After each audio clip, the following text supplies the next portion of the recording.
의미가 있는데, 문학이 평가원 있게 머리를 쓴 거죠. 뭐냐면 대통령이 뭡니까? 야, 비문학 이렇게 어렵게 되면 되겠냐 했잖아요. 6월 모의평가에. 근데 대학에서 뭡니까? 야, 수능 변별도 그 안 해주면 우리 수능 점수 확 줄여버린다. 이러거든요. 그러니까 뭡니까? 그러니까 방법을 쓴 거죠. 아, 문학을 어렵게 내면 되겠다. 그럼 대통령이 문학을 보면 문학이 어렵게 내는 시키는지 알 수 없잖아. 그럼 대통령이 수사법을 다 알고 있어요. 표현 기법들을. 근데 그러지 않잖아요. 근데 비문학은 딱 보이잖아. 수준이. 그러니까 이제 그렇게 해서 문학에서 변별도를 가르겠다 하고 이제 발표를 한 거야. 그걸 모의평가에서. 이게 우리 뭡니까? 더욱더 이제 우리 다이가 말했던 것처럼 문학에 집중해야 돼. 그리고 비문학은 보시면 알겠지만 이번에도 그 수능 특강에서 나온 것들 몇 개 나왔잖아요. 그대로. 그죠, 그죠. 이번에 수능도 그럴 거야. 수능도. 왜냐면 그렇게 안 하면 안 된다고 했다니까. 6월 모의평가 때 대통령이. 수능 특강이나 수능 완성해갖고 평이하게 내라고 했어. 왜 이렇게 어렵게 내냐고, 수능 시험을. 그거 다 평가원 다 이렇게 물갈이했잖아요. 그죠? 근데 머리에 총 맞은 것도 아니고 수능을 또 그렇게 낸다? 아이, 그건 말도 안 되죠. 그래서 비문학 뭡니까? 분명히 평이하게 나올 거야. 그리고 변별력을 뭡니까? 문학에서 갖출 거야.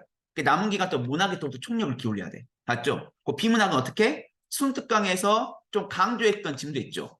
제가 뭐 평소에 강의할 때 강조했던 짐이 있잖아요. 그걸 수능 특강에 가갖고 봐야 돼. 나는 다행히 휴했던 겁니까? 파이로 공법이 살아있거든. 파이로 공법. 아시죠? 연서야? 파이로 공법. 핵처리, 핵재처리. 그게 살아있어, 아직. 제가 중요하다고 했던 테마들이 여러분 이번에 9월 모의평가 안 나왔잖아요. 그건 수능에 나올 가능성이 또 높아졌다는 거거든. 그와 관련된 지문들을 알아주라고. 아시겠죠? 경제지문에 제가 뭐 강조했습니까? 아유, 사랑해요. 그럼 그림자 금융을 뭡니까? 꼭 읽어주라고? 맞지?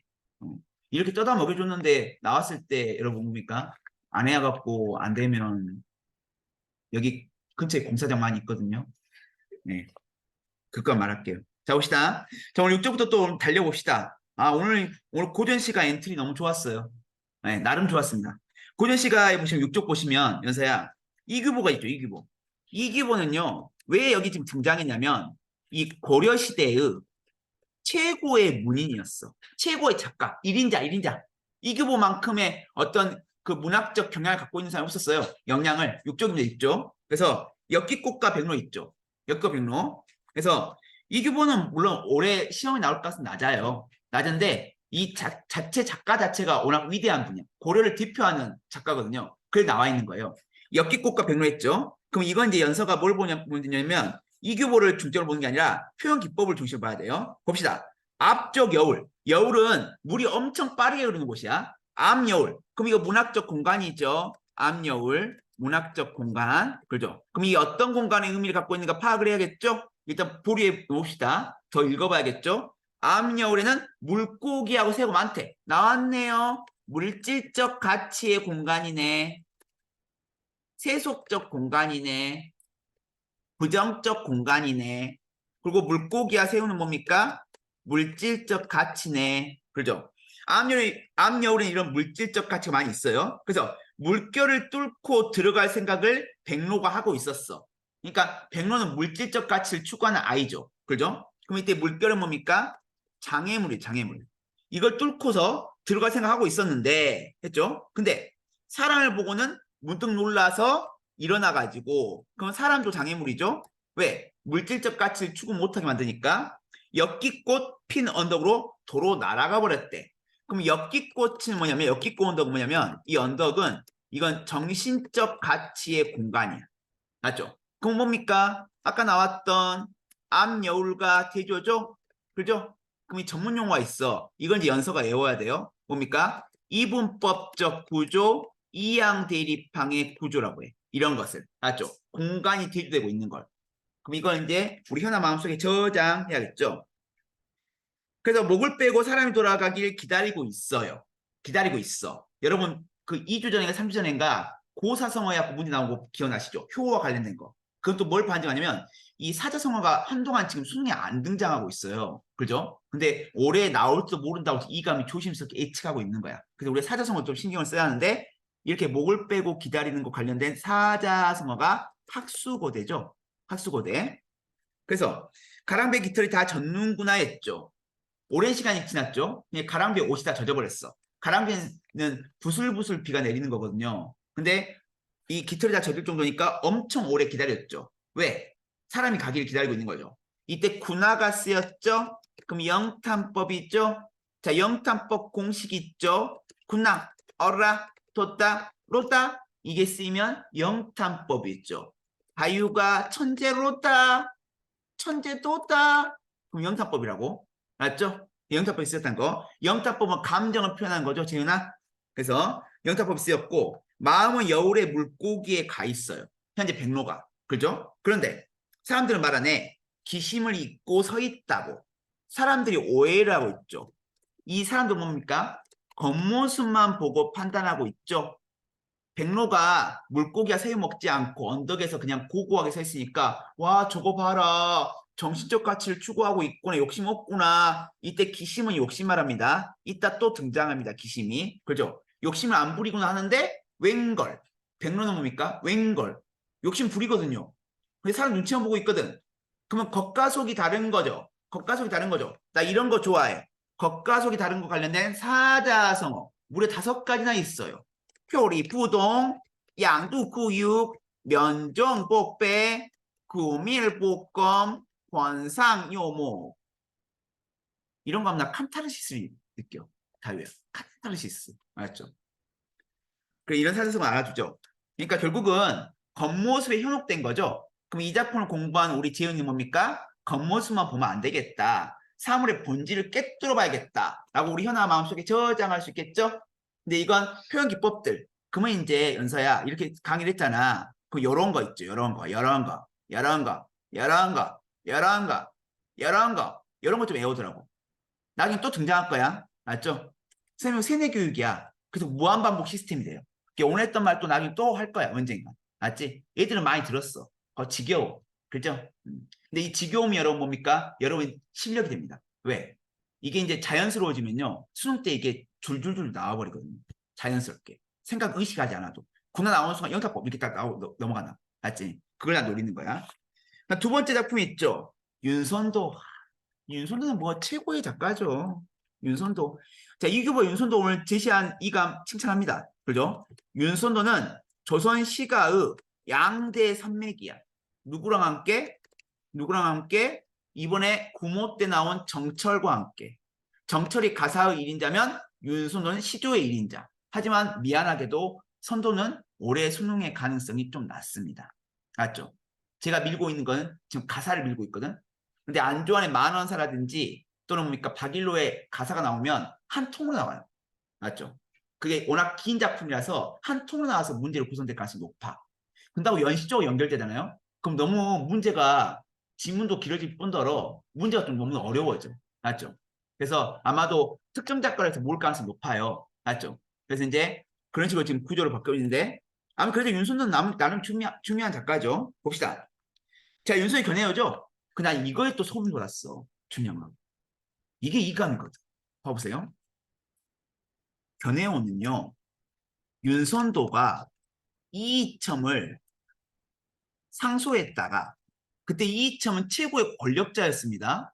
이게 윤선도가 뭡니까? 간이 배 밖으로 나온 거죠. 그럼 어떻게 했어요? 결국 유배 갔어요.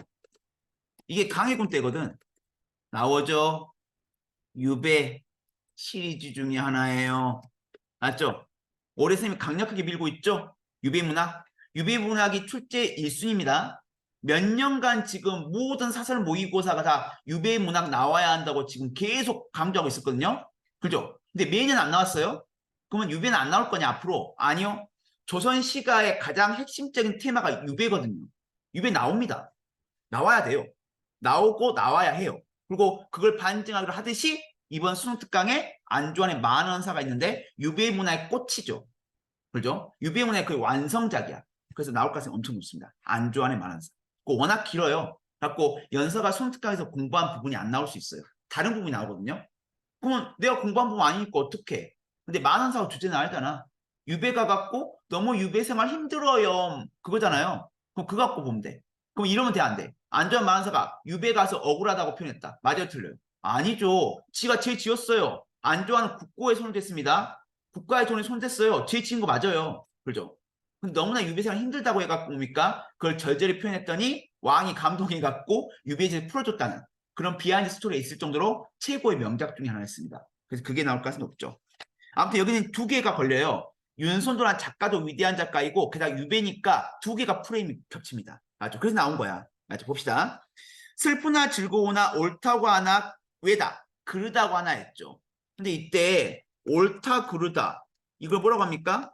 시시비비라고 하죠. 당시에 시시비비를 많이 가렸죠. 왜? 그때 현실이 어떤 형식이었습니까? 어떤 현실이었습니까? 당쟁, 당파 싸움, 치열했죠. 그 현실을 말하고 있는 거야. 윤선도는 이 당파 싸움이 좋다고 싫다고 아니 즐겁거나 슬프거나 누가 옳다고 하거나 그러다고 하거나 나는 그런 거 상관하지 않고 준영아 내 몸에 해올 일만 닦고 닦을 뿐이 언정했죠. 이때 해올 일이 뭡니까? 할 일. 뭐 정신 수양. 그죠? 또는 학문 수양 이거죠.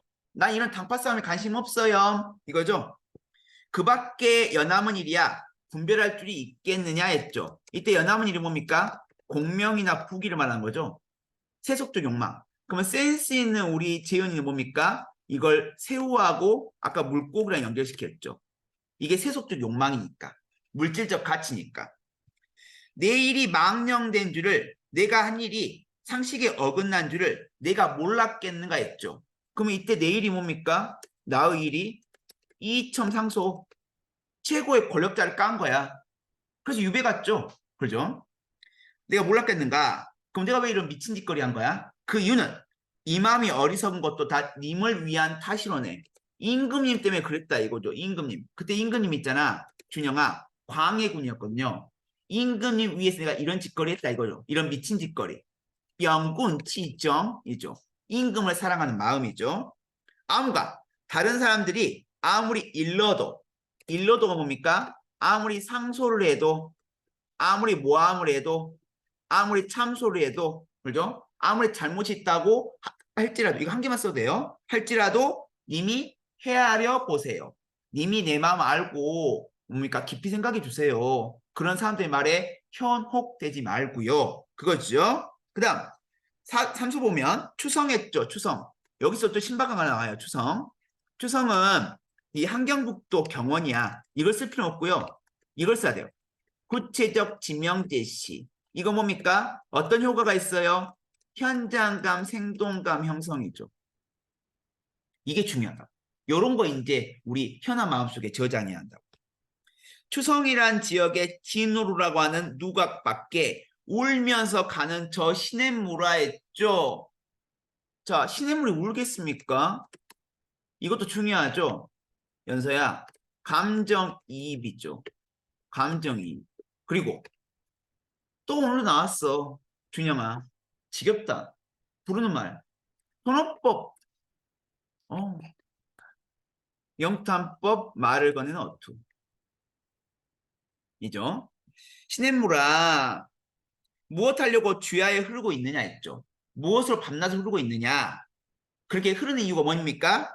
님을 향한 내 뜻을 쫓아갖고 네가 그칠 줄을 모르는구나. 이거 뭡니까? 내가 임에 대한 마음이 그치지 않잖아. 그걸 딱 보고서 시냇물이 아 나도 그치지 말아야겠구나. 하고 계속 흐르고 있는 거구나. 이런 거죠. 지금 뭡니까? 시냇물을 주의해야 합니다. 시냇물을 본받아갖고 내가 임에 대한 마음이 그치지 않는 게 아니라 내가 임에 대한 마음 지조와 절개가 그치지 아니하니까 이걸 본 시냇물이 나도 따라서 해야지 하고 밤낮으로 흐르고 있다고.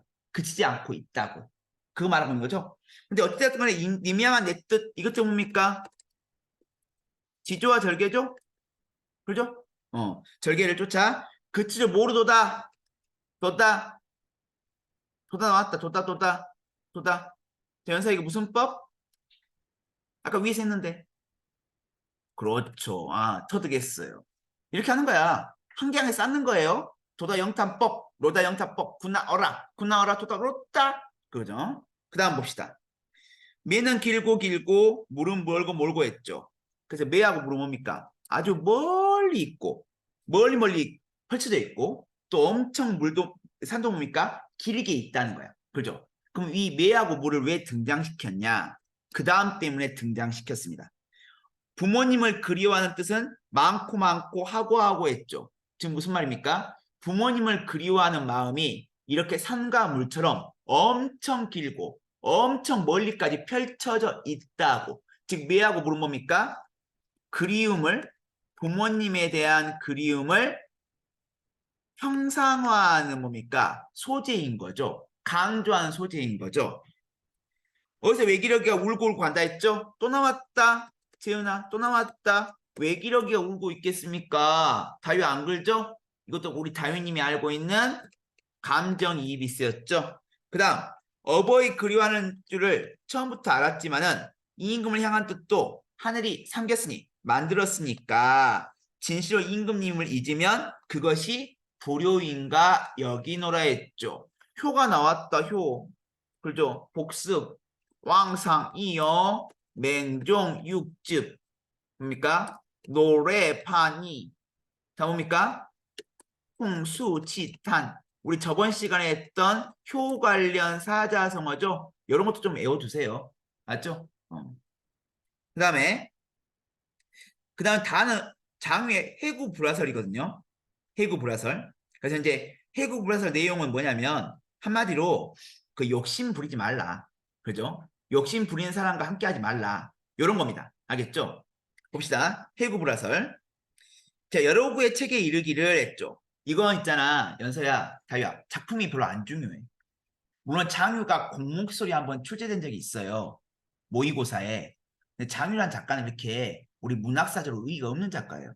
그래서 이 작품 그냥 이것도 이제 작품이 중요한 거나 작가가 중요한 게 아니라 그냥 이 작품을 분석하면서 선생님이 여러 가지 표현 기법을 분석해 줄 거야.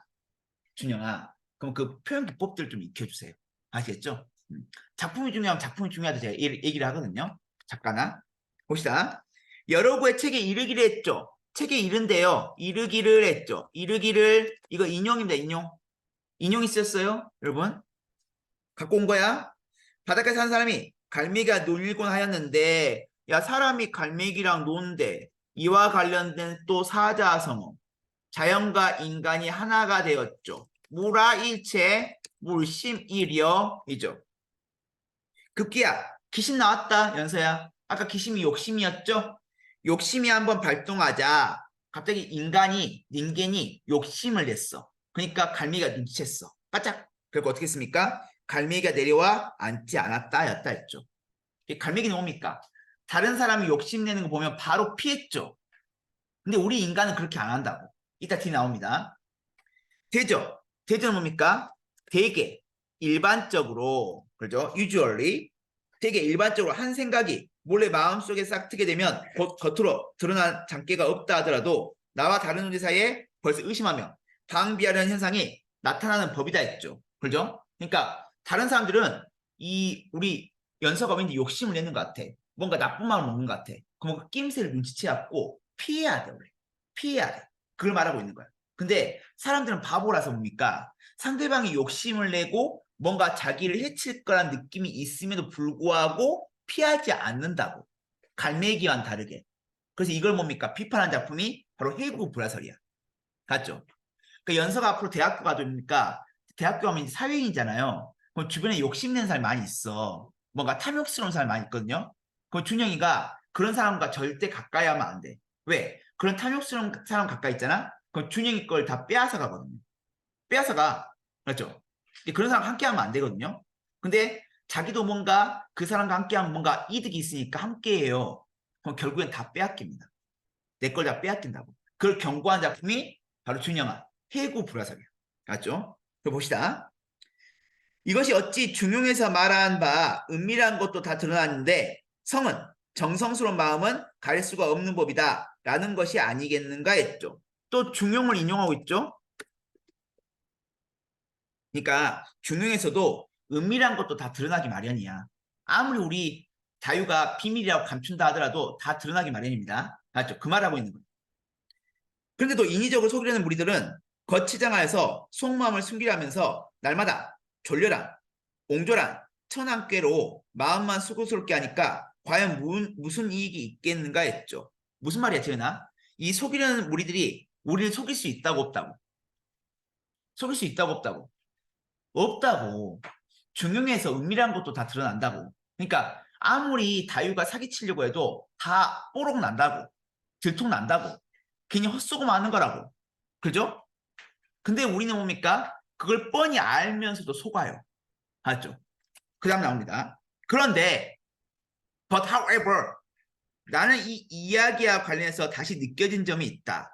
저 갈매기로 말하면 하나밖에 알지 못한 일개 미물에 천한 미물에 불과하나 기미를 알아채고 뭔가 낌새를 알아채고 날아가 버리니 해악을 피해서 몸을 보존하는 지혜가 이처럼 밝기마다. 근데 이에 반해서 했죠. 대조죠. 사람은 그야말로 만물의 영장이라 할 존재이고 위대한 존재이고 그 중에서 시설을 배우며 성을 본받는 사람들에 대해서는 세상에서 현명한 선비요 군자라고 일컫고 있는 터이다. 그러나 그들 지혜를 이 갈매기 행동에 비춰보면 부끄러운 면이 왕왕 자주 나타나니 했죠. 이때 부끄러운 면이 뭐냐면 두 가지야. 이따 뒤에 나오는데 어떤 점이냐면 첫 번째는 다른 사람의 욕심을 피하지 않아요. 맞죠? 탐욕스러운 인간이 있어. 근데 그 인간과 함께 산다니까? 피해야 하잖아. 그죠? 근데 같이 살아요. 이게 무슨 말이냐면 준영아. 그 당시에 간신들이 많이 있었거든요. 조정에. 그럼 어떻게 해야 돼? 벼슬을 버려야 돼. 그 간신들 욕심쟁이들이잖아요. 그럼 그 벼슬을 버리고서 시골로 내려가야 했어. 근데 충신이랍시고 뭡니까? 그 간신들과 함께 했죠. 그러니까 결국 유배 갔잖아. 누구? 윤선도처럼. 그죠? 그러니까 이 다는요. 윤선도를 비판하는 거야. 아, 윤선도야. 아, 그 간신들은 욕심쟁이들이잖아. 근데 그거 몰랐어? 너 알았잖아. 근데 왜 같이 있었어? 이거죠. 바보다. 이건 거야. 이해되세요? 무슨 말인지? 자, 그 다음. 또 두 번째는 어떤 경우냐면, 같이 욕심 부리는 거. 맞죠?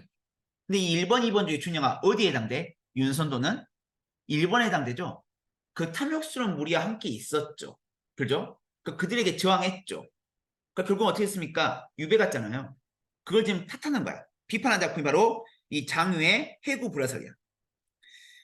그래서 이것이 바로 내가 의아하게 여기면서 이해를 하지 못한 점이다 했죠. 여기 중요한 문학기로 나와요. 자, 갈매기하고 인간이 대조죠. 이걸 전문용어로 뭐라고 하냐면 인간과 자연 대조 메커니즘이라고 해요. 아시겠죠? 그래서 더욱더 주제를 강조하고 있습니다. 소부란 사람은 소관과 소수 같은 성견지명이 없어서 위태롭기만 한 조정에서 절기를 세우며 항거하다가 결국 스스로 목숨을 버렸고 했죠. 그럼 소부는 뭡니까? 중국고사 인용이죠. 그럼 이 소부는 1번에 해당돼, 2번에 해당돼. 간신들과 함께 했어. 1번이죠. 그죠? 이 소부는 착한 사람이야. 그죠? 절기를 세우며 항거했잖아. 그죠? 그러다 보면 결국 뭡니까? 목숨을 버렸죠. 죽었죠. 이게 바보라고. 두 번째, 육생은 계엄처럼 고상하게 처신할 줄 몰라서 혼란스러운 시대에 몸을 내던짐으로써 잘못된 거를 스스로 당하고 말았다 했죠. 계엄처럼 고상하게 처신할 줄 몰라서. 이게 뭡니까? 이 계엄은 어떤 사람이었냐면 밑에 나와 있지만 그 별상의 위태로움을 깨닫고 사직하고 고향 돌아갔죠. 근데 뭡니까? 육생은 그러지 못했죠. 육생도 몇 번이야? 육생도 1번이야. 맞죠? 이런 탐욕스러운 무리하고 저항하다가 결국 목숨을 잃었다고. 그래서 중국고사를 이용했죠. 사적을 두루 살펴보느라면 이와 같은 경우가 이루 헤아릴 수 없을 정도이다. 저 사람들 모두 세상에서 뛰어난 재주와 보통 사람 뛰어난 식견을 지닌 자들인데 왜 자기 몸을 보호하는 지혜는 갈매기도 믿지 못했으니 어쩌면 공자가 말한 바 사람이 새만큼도 못한 경우라고 해야 할지도 모르겠다 했죠. 또 공자를 뭡니까? 공자 말 또 뭐 했어요? 또 인용했죠. 가지고 왔죠. 그죠? 이 때문에 주역에서 기밀이라는 것을 귀중하게 여기고 시경에서 안전한 것을 택하여 몸을 보존하면 말하는 것인데 또 주역과 시경은 말을 인용하고 있죠. 이런 도리를 사람들마다 말은 잘하면서도 제대로 실천하는 경우는 예로부터 점체 들을 수가 없으니 참으로 슬픈 일이다 했죠. 이게 뭘 실천하는 거예요? 뭘 실천? 대체 뭐를? 욕심쟁이들을 피해라. 탐욕스러운 무리들 피해라. 요거죠. 그죠? 근데 피하자는 뭐라고요? 결국은 화를 당한다는 거죠. 근데 왜 인간의 갈매기와 다르게 이런 걸 모르냐 이거죠. 그죠? 그래서 갈매기보다 못한 인간이 너무나 한심스럽다. 이걸 지금 비판하는 겁니까?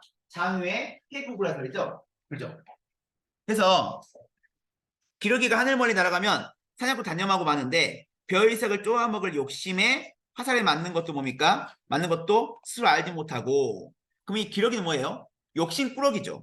또 뭡니까? 물고기가 깊은 물속에서 헤엄치며 느긋하게 즐기노라면 누구도 기회를 엿볼 수가 없는데도 불구하고 맛있는 미끼에 끌린 나머지 낚싯바늘 삼킨다 이거죠. 이것도 뭡니까? 이 물고기도 욕심꾸러기죠. 그러면 있잖아. 기러기하고 물고기는 연서에 몇 번이야? 1번이야, 2번이야? 얘들도 욕심 부리잖아. 똑같이. 그게 몇 번입니까? 요건 2번이죠. 맞죠? 이게 장외 이거 해구브라설은 결국 우리 준영이에게 너무 탐욕스러운 사람들과 함께하지 말라. 앤드 뭡니까? 너무 욕심 부리지 말라. 이 두 가지 메시지를 전달하는 거야. 맞죠? 그래서 바다갈매기가 안생을 보고서도 날아가 버리는 것은 오직 욕심에 동의되지 않았기 때문이죠. 한번 이익에 눈이 어두워지면요. 신룡, 즉 재은이 같이 능력자일지라도 뭡니까? 젓갈 담그는 재료가 될 수 있다는 거죠. 아, 영탄법이죠. 그 누가 갈매기처럼 할 수 있겠는가 했죠. 근데 이게 준영아 쉽지 않아. 왜냐면 우리 인간이 욕심이 있다 보니까 함께 하기 마련이죠. 나는 그의 뒤를 따르고 싶다. 그러면 그가 누굽니까? 갈매기죠. 그럼 갈매기를 뭐 하고 있어요? 나도 갈매기를 본받고 싶어요. 이거잖아. 이거 중요해. 지은아. 애찬적 태도죠. 그죠? 화살에 맞을 염려도 없고 그물에 뭡니까? 잡힐 위험도 없죠. 그래서 해국으로서는 여러분에게 많은 교훈을 주는 작품이 있죠. 욕심 부리지 말라고. 욕심 부리다 보면 꼭 화를 입게 마련이에요. 그 있잖아. 균형아. 그 주식 해갖고 전 재산을 다 날린 사람 많이 있거든요. 너무 욕심 부리면 안 돼. 자, 그 다음, 팔쪽 봅시다. 팔쪽에, 야, 너희 소름 돋지 않았냐, 솔직히? 서정주 나왔다. 내가 누누이 강조했다. 누누이 나왔잖아, 서정주. 그죠? 서정주 왜 나왔어요? 이건 연세야 올해 출제 1순위야. 현대시에서. 왜냐면 이분은 한해 계보를 따르는 작가거든요. 한해 계보. 우리 문학사에서 가장 중요하게 여기는 게 한이야, 한. 한은 우리 민족만 갖고 있는 정서거든요. 그래서 한의 계보에 있는 작가들은 이제까지 계속 출제되고 있었어요. 서정조 몇 번 나왔어. 근데 정조 나온 지 너무 오래됐어. 그래서 올해 출제될 가능성이 높다고. 게다가 수능특강에 실려있잖아. 그래서 저도 그래요. 자, 근데 작품은 좀 상리가온이 엄청 뛰어난 작품이거든요. 왜냐면 서정주가 시의 대가로 인정받은 작품이거든요. 그래서 의미는 있어요. 근데 작품도 의미가 있는데 작품 내가 분석하는 거 들어보면 알겠지만 표현 기법이 별로 없어. 그래서 좀 재미없었어. 맞죠? 그것 빼고는 다 의미 있었어요. 작가도 최고고 또 상리가오니한 작품도 엄청 뛰어난 작품이에요. 아시겠죠? 다만 여러분이 설명할 표현 기법이 많이 없다고. 그게 좀 서운했다고.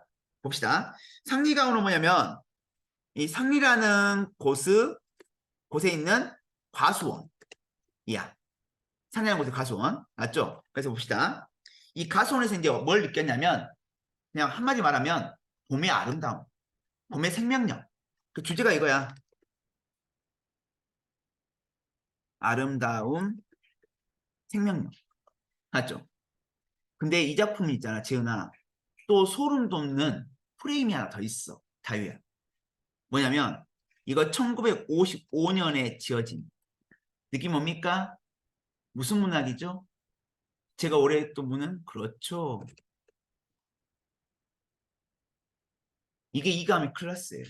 뭡니까? 원래 올해 있잖아, 연서야. 현대 문학에서 전후 소설이 나올 가능성이 높아. 전후 소설이 뭔지 알죠? 한국 전쟁 이후에 지어진 작품이야.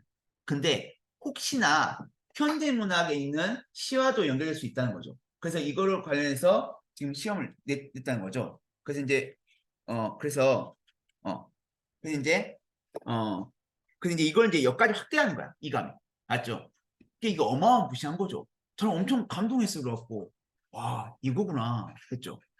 근데 이건 좀 약간 좀 오버한 것 같긴 해. 그래서 나는 지금도 여전히 뭡니까 현대 문학에서 전으로 봐요. 근데 이걸 시까지 확대시키는 것은 좀 아닌 것 같아. 맞죠? 물론 시에도 그 전후문학 나올 수 있어. 근데 서정주는 전후문학과 관련이 없는 시인이야. 전후문학 대표자가 아니라고. 서정주 한의 대표자야. 전후문학 대표자가 아니라니까. 알겠어요? 그래서 좀 이건 좀 에바였다. 저는 그렇게 평가를 해요. 맞죠? 또 봅시다. 꽃밭은 그 향기만으로 볼지인데 한강수나 낙동강 상류와도 같은 융융한, 은 아주 융성한, 아주 생명력 있는 아주 광활한 흐름이 다 있죠. 근데 얘들아, 향기가 물처럼 흐를 수 있냐? 강처럼? 자, 이게 뭐냐면 그 유명한 후각의 시각화. 후각의 시각화. 맞죠? 향기를 강물같이 표현했어요. 그럼 이거 공감각적 심상이죠? 이거 다른 말로 뭐라고 해? 심상의 전이라고 하죠? 자, 이거 세 개 다 똑같은 말이야. 연서야. 다 쓰고요. 그 융융한 흐름이다 했으면 되겠죠? 그러나 그 낱낱의 얼굴들, 그럼 꽃의 얼굴들로 볼진데 우리 조카 딸년들이나 그 조카 딸년들의 친구들의 웃음판과 같은 굉장히 즐거운 웃음판이다 했죠. 지금 뭡니까? 결국엔 이 꽃을 보고서 꽃의 향기를 맡고서 시적하자는 뭡니까? 건강한 생명력을 느낀 거야. 그래서 그 건강한 생명력을 뭐하고 뭐에 표현했습니까? 이런 건강한 생명력을 강과 뭡니까? 조카 딸, 조카 딸 또는 조카 딸의 친구들에 표현한 거죠. 그러니까 서정주는 소녀들에게서 어떤 생명력을 느낀 거야. 그죠? 왜냐면 소년들보다 소녀들이 막 까르르 웃고 말도 많이 하고 뭔가 또 에너지 넘치잖아요. 좀 소년들은 과격하잖아. 때려 부수고 그죠? 그런데 그건 과격함이고 이 소녀 정도 돼야지 그 건강한 생명력이 느껴지나 봐요. 제 분석은 그래요. 자, 세상에 이렇게 타고난 기쁨을 찬란하게 터뜨리는 몸뚱아리들이 이 몸뚱아리도 뭡니까? 꽃이죠? 의인법이 쓰였죠? 또 어디 있겠는가 했죠? 서리법이죠? 묻는 게 아니야. 물어보는 표현이 아니죠. 더구나 서양에서 건네온 배나무의 어떤 것들은 머리나 가슴뿐만 아니라 배와 허리와 다리 발꿈치에도 이런 이쁜 꽃송오리들을 달았다 했죠. 그죠? 그 배나무가 그런가 봐요. 이 밑에도 막 뿌리에도 막 꽃이 피나 봐. 뱁새, 맵새, 참새, 때까치 등등등등은 조석으로 아침 저녁으로 이 많은 기쁨을 대신 읊조리고 있고요. 수십만 마리의 꿀벌들도 온종일 북을 치고 속옷 치고 맞이꽃 올리는 소리를 하고 그래도 모자라면 뭐합니까? 그 꽃 속에 묻혀갖고 자기도 하는 것은 참으로 당연한 일이다 했죠. 지금 뭡니까? 여기서 새와 꿀벌들의 행동이 나오죠. 그죠? 새와 꿀벌들도 이 꽃의 향기가 너무나 좋아갖고 뭡니까? 막 잔치를 하고 맞이구슬 하고 뭡니까? 엄청 기뻐한다는 것이죠. 그죠? 그러면서 뭡니까? 꽃의 어떤 냄새, 꽃의 아름다움을 애찬하고 있다. 그런 거죠. 근데 이 꽃과 뭡니까? 이 새와 꿀벌 있죠. 이건 시적 화자의 분신이야. 왜요? 시적 화자가 지금 이러고 싶다는 거야. 그걸 뭡니까? 새와 꿀벌을 통해서 표현하고 있는 것이야. 아시겠죠? 그 다음 보자. 우리가 이것들을 사랑하려고 하면 어떻게 했으면 좋겠는가 했죠? 이때 이것들은 뭡니까?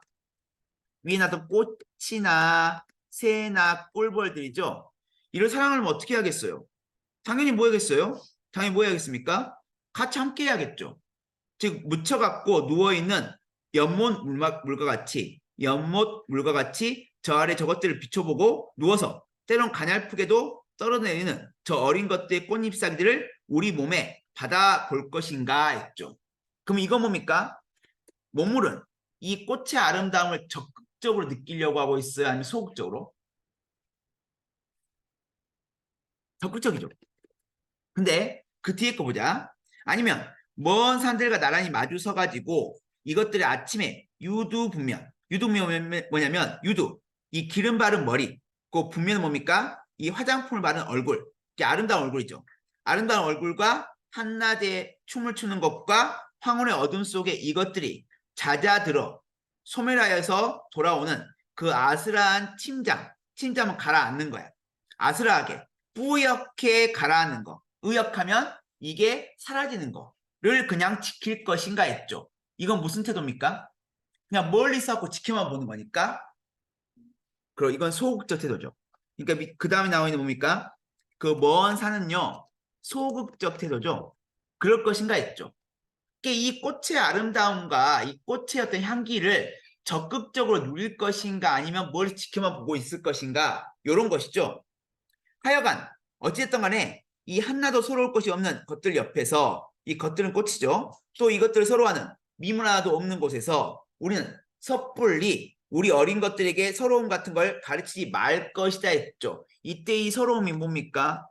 드디어 중심이 나왔어, 다유야. 이때 서러움이 뭐냐면 남북 분단의 아픔, and 전쟁의 슬픔, 이런 것들 나누자고 말자고. 우리만 느꼈으면 됐다고. 이걸 굳이 후손들에게까지 가르치지 말라고.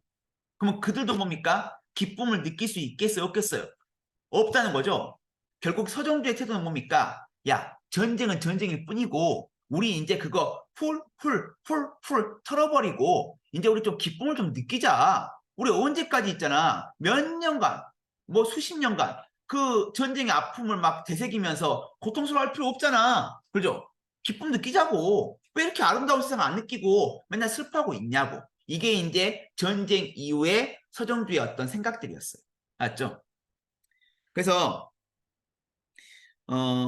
저것들 축복하는 때같이 어느 것, 비비세의 어느 것, 벌나비 또는 저것들의 꽃봉오리와 꽃송오리의 어느 것에 대체 우리가 항상 나직하게 주고받는 슬픔이라는 것이 깃들어 있단 말인가? 깃들어 있습니까? 없죠. 눈을 씻고 쳐다봐도 없잖아요. 근데 왜 우리 이걸 보면서 슬퍼하냐고. 그러지 말자고. 즐기자고. 이것들의 초밤의 완전 기소는 자기 집으로 돌아가는 거죠. 끝난 뒤에 어둠이 우리 어린 것들과 상간의 문을 까마득하게 덮을 때가 되거든. 우린 차라리 우리 어린 것들에게서 제일 가까운 곳의 별을 가리켜 볼 일이요. 자, 이 별은 연서야. 100% 항상 어떤 문학 작품이든 뭘 상징합니까? 이제 우리는 후손들에게 희망을 노래하자고. 맞죠? 또는 뭡니까? 오래된 종소리를 들려줄 일이다. 이때 오래된 종소리 뭡니까? 우리가 일반적으로 종을 왜 울립니까? 기쁠 때 울리죠? 크리스마스 때 기쁘다 구주 오셨네. 종치잖아요. 또 새해가 되면 뭡니까? 보신각종 울리잖아요. 일반적으로 종은 기쁠 때 울리는 거예요. 슬플 때는 울리지 않습니다. 맞죠? 이게 우리가 좀 기뻐하자. 후손의 기쁨을 가르치자. 이런 내용의 작품이 서정주의 상리가원입니다. 전후 문학입니다. 맞죠? 자, 그 다음에 두 번째 작품 있죠. 이 문정희 작가는 여러분 여성 작가인데 이 문정희는요 좀 올해 출제는 낮다. 근데 왜 문정희 성의꽃이 나왔냐면 이 2024년 순특강심 실려있죠. 그래서 거론하는 것인데 단적으로 말하면 문정희는 올해 낮다. 왜냐하면 작년에 나이덕 시인이 나왔죠. 그럼 나이덕은 여성 시인 중에 대표자 중에 한 명이야. 물론 문정희도 그래요. 겹쳐. 물론 당연히 이렇게 생각할 수 있어. 선생님 그동안 남성 시인 나왔으니까 뭐 연속 2년간 여성 시인 나올 수 있지도 않나요? 그래 볼 수도 있긴 있는데 그럼에도 불구하고 지금 그 나오지 않았던 중요한 시인들이 너무 많아요. 그죠? 그러니까 제가 눈에 거론하잖아. 서정주, 박재상, 그다음 청록파 시인, 그죠? 또 모더님 시인. 이것은 나와야 할 것들이거든요. 근데 나와야 할 것들이 지금 너무 오랫동안 안 나오고 있어. 그 나와야 한다고. 아시겠죠? 그래서 이제 그런 순위를 봤을 때 문정희는 좀 순위가 낮다. 맞죠? 그래도 우리가 작품 의미가 있습니다. 봅시다. 표현기법들을 위주로 볼게요. 추위가 칼날처럼 다가든 새벽했죠? 내가 또 강조하는 것 중에 하나야. 이거 문학적 시간이죠. 고통의 시간이죠. 그죠? 추위가 칼날처럼 나에게 지금 오고 있어. 고통의 시간. 아까 우리 연서 기억날까? 문학적 공간, 앞 여울, 기억날까요? 매년 수능에는 이 문학에 있는 시간과 공간의 의미를 무조건 물어보고 있습니다. 아시겠죠? 그래서 저와 함께 앞으로 남은 기간에도 이 시간과 공간의 의미를 파악하는 훈련을 자꾸 해야 합니다. 그럼 이 시간은 뭡니까? 추위가 칼날처럼 온 다음에 그러니까 힘든 시간이겠죠? 그죠? 무심할 커튼을 젖히다 보면 유리창에 피어난 이런 황홀한 꿈을 보았나 했죠. 자, 이거 문제 너무 좋았어. 현아야. 왜냐면 이 나 작품은요. 이 감탄사들의 의미를 모두 다 분석하는 문제가 있었거든요. 그죠? 하는 문제. 그죠? 그래서 이건 영탄법 관련 문제야. 감탄사를 정교하게 본 작품이죠. 그럼 아니 뭡니까? 아니, 놀라는 놀라. 그죠? 놀라. 감탄. 그죠? 아니, 이런 황홀한 꿈을 보았나 했죠? 이때 황홀한 꿈이 뭘 가리킵니까? 황홀한 꿈이 성애를 가리키죠? 성애. 성애가 뭔지 알죠? 하얗게 서리는 거. 유리창문에. 그죠? 이 성애를 황홀한 꿈이라고 했어요. 세상과 나 사이에 밤새 누가 이런 투명한 꽃을 피워놓으실까 했죠? 이 투명한 꽃도 성애죠? 이거 다 은유법이에요, 지금. 근데 수능에서는 은유법을 안 써. 표현을, 연서야. 이걸 비유적 표현이라고 하죠. 비유적 표현. 근데 좀 오버해 볼게. 고3 정도 됐으면 여기서 끝나면 안 돼요. 여기까지 가야 돼. 그 표현 기법을 왜 썼느냐까지 가야 한다니까. 이게 수능 답지야. 위시는 비유적 표현을 통해서 대상의 아름다움을 강조하고 있다. 이게 이제 답지거든요. 일종의. 이것도 자꾸 훈련해야 돼. 아시겠죠? 들녘의 꽃들조차 제 빛깔을 감추고 씨앗 속에 깊이 숨죽이고 있을 때야. 그럼 얘들아, 이건 이제 충격이죠. 들녘의 꽃도 뭡니까? 이게 들에 피는 꽃이거든요. 잡초야, 잡초. 그럼 엄청 생명력이 있죠. 근데 이런 꽃들조차도 어떤 거예요? 다 뭡니까? 숨죽이고 있어. 이게 엄청나게 뭡니까? 힘든 때죠. 근데 그때 뭡니까? 뭐는 피어납니까? 성에는 피어나요. 그러니까 들녘의 꽃과 성애를 뭐하고 있습니까? 대조하고 있죠. 대조하고 있죠. 이거 아까 앞에서 했었죠? 다유야? 이런 것들을 우리가 이분법적 구조, 이항 대립항의 구조로 한다니까? 아까 했잖아. 반복이야. 맞죠? 이내 쓰러져 버리는 니르바나의 꽃이 했죠. 이때 니르바나는 모든 고통을 다 벗은 거야. 이게 니르바나 꽃도 뭡니까? 이것도 성애를 가리키죠. 니르바나의 꽃. 그죠? 모든 고통을 극복한 거야. 그걸 또 성애를 또 통해서 보는 거죠. 니르바나의 꽃. 이제 이내 사라져버리는 니르바나 꽃 했죠. 왜 이내 사라져버리냐면 성애가 나중에 아침 되면 이게 물방울로 변하거든요. 그러니까 사라져요. 하얗게. 하얗게 서려 있다가 물방울로 변하면서 뿅 하고 없어지거든요. 그걸 표현한 거야. 저희 얇고 날카로운 유리창에 누가 이런 성의를 새겨놓았을까 했죠. 그죠? 그래서 하긴 사람들도 그렇지 했죠. 자, 보세요. 이제 유리창에 있는 성의가 아름다웠잖아. 그 성의가 아름다운 이유는 뭔지 아세요? 이런 추운 겨울날에도 뭡니까? 생겨났잖아. 추운 겨울에 모든 사람들 다 쫄아갖고 나오잖아. 근데 이 성의는 뭡니까? 쫙 하고 유리창이 펼쳐졌잖아. 쫙 하고. 이게 마치 시청자가 보기에는 이게 추위를 극복한 것처럼 보인 거야. 시련을 극복한 것처럼 보인 거야. 그래서 아름다운 꽃 피웠죠.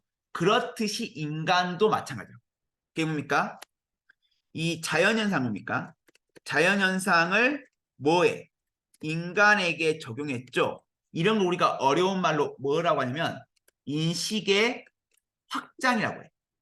자연현상에서 인간에까지 확장시켰어. 인간도 마찬가지라고. 어떤 고난과 역경이 있어도 그걸 극복해왔고 아름다운 꽃을 피우는 게 정말 아름다운 사람이라고. 봅시다. 하긴 사람도 그렇지. 가장 가혹한 고통의 밤이 끝난 자리에는 가장 눈부시고 부드러운 꿈이 일어난다 이거죠. 지금 힘들죠? 힘들어요, 준영이. 아니, 힘들죠. 2개월 남았는데 정말 고달픕니다. 이 80분 동안? 아니죠. 뭐 수학 같은 경우는 더욱더 많이 오랜 시간 동안 풀잖아요.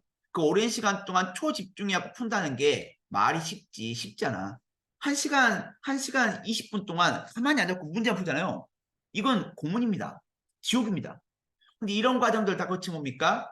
좋은 대학 가고 좋은 성적을 뭡니까? 자기 꿈을 이룰 수 있겠죠.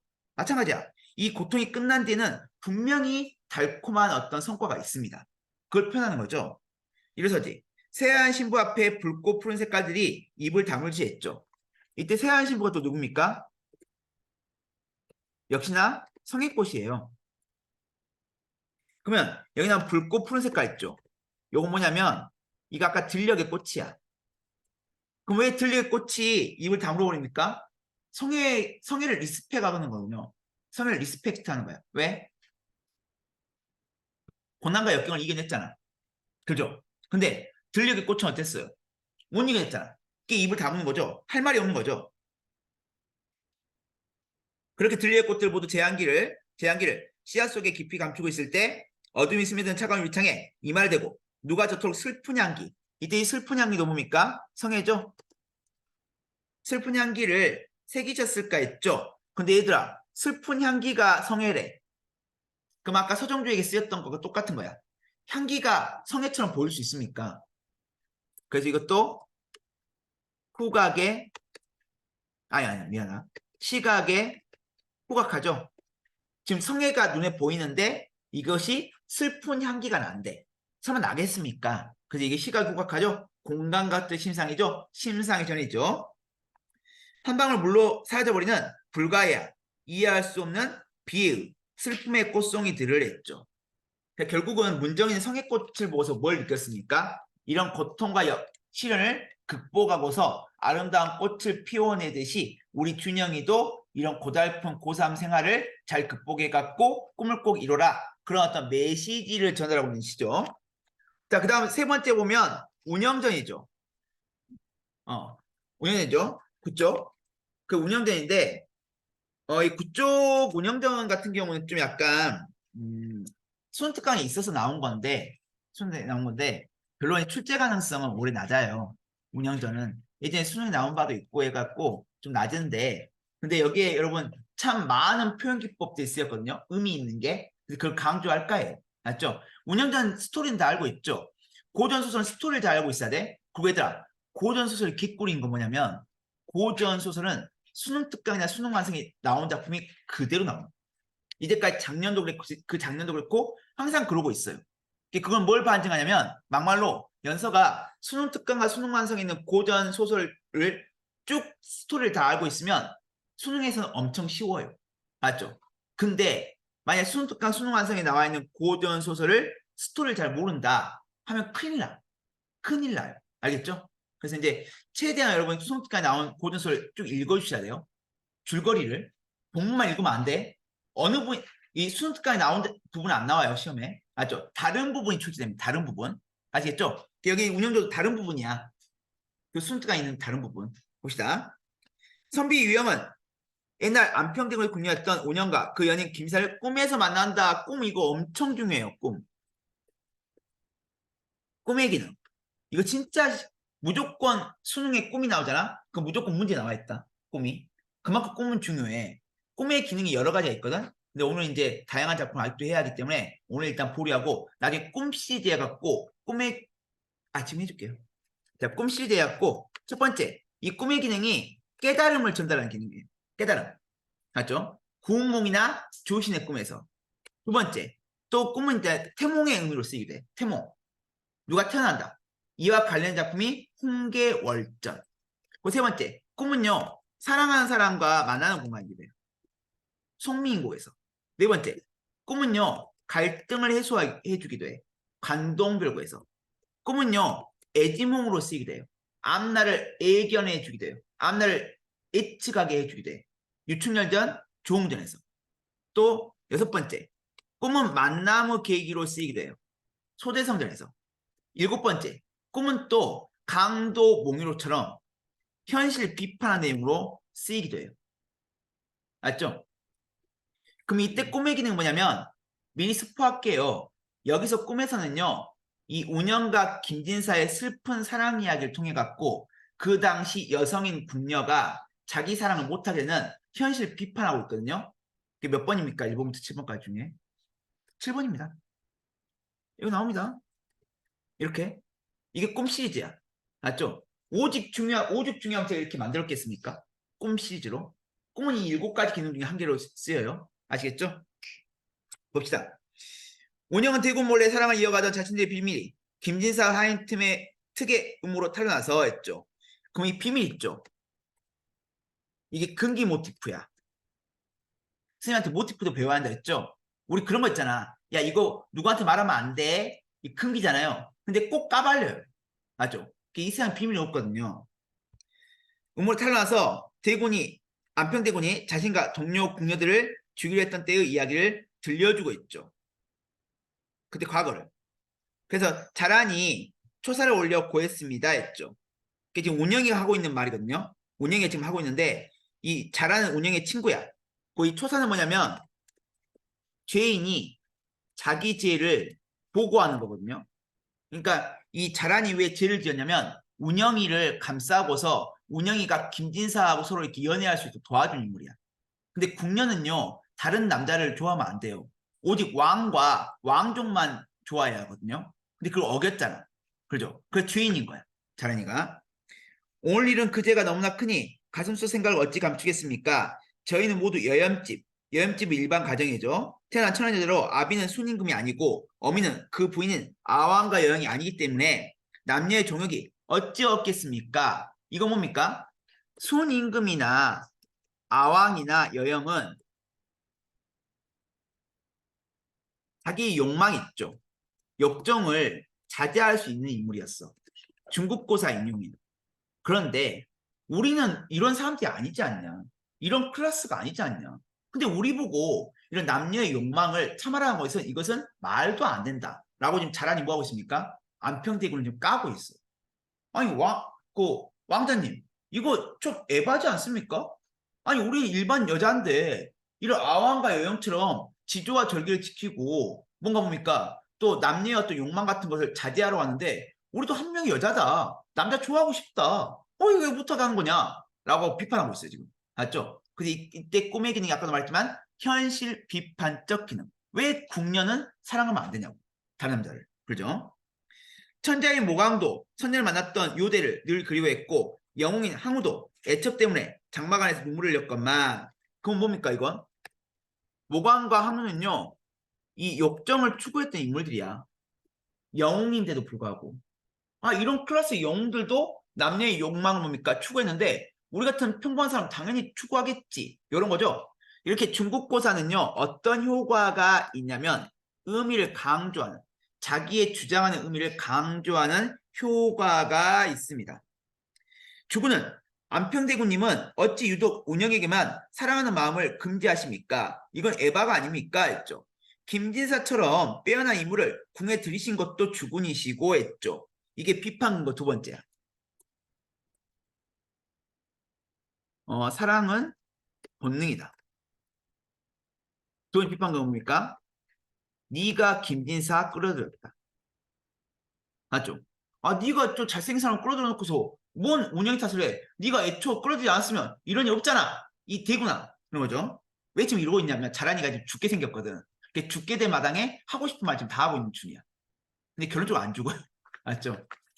그 다음 세 번째. 그 운영의 김진사 벼루 시중을 시킨 것도 너거든? 네가 이렇게 사랑하게 만들었잖아. 근데 왜 운영이 잘못이라고 하는 거야?